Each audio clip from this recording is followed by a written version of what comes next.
तुम दोनों बहनें पागल हो। मुझे बहुत अफसोस है इस सबका। मैं तो रिश्तों में। तो ठीक, मैं खुश नहीं हूँ। क्या हो गया तुम्हें?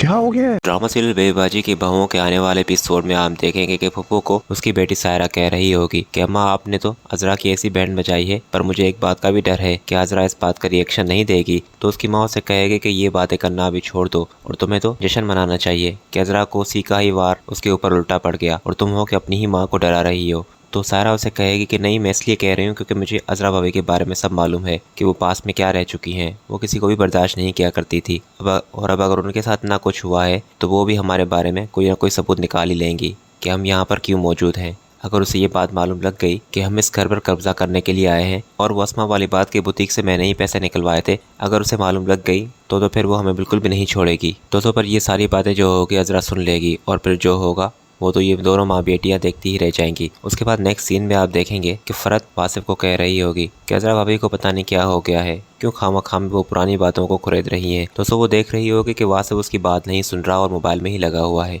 तो वो उसे कहेगी कि मसला क्या है तुम्हारे साथ वासिफ, आखिर तुम आजकल किससे बात करते रहते हो? मैं देख रही हूँ कि तुम मेरी बात पर बिल्कुल भी गौर नहीं देते। तो वासिफ उसे कहेगा कि नहीं, ऐसी कोई बात नहीं है फरत, मैंने तुम्हारी सारी बात सुनी है। फरत उसे कहेगी कि वासिफ अगर कोई ऐसी बात है तो प्लीज़ मुझे बता दो, मुझे पता नहीं क्यों आजकल डर सा लग रहा है। वासिफ उसे कहेगा कि तुम्हें डरने की ज़रूरत नहीं है, भला मैं कोई शादी थोड़ी कर रहा हूँ दूसरी। फरत कहेगी मैंने तो ऐसी कोई बात ही नहीं कही, पर तुम ये बातें क्यों कर रहे हो वासिफ?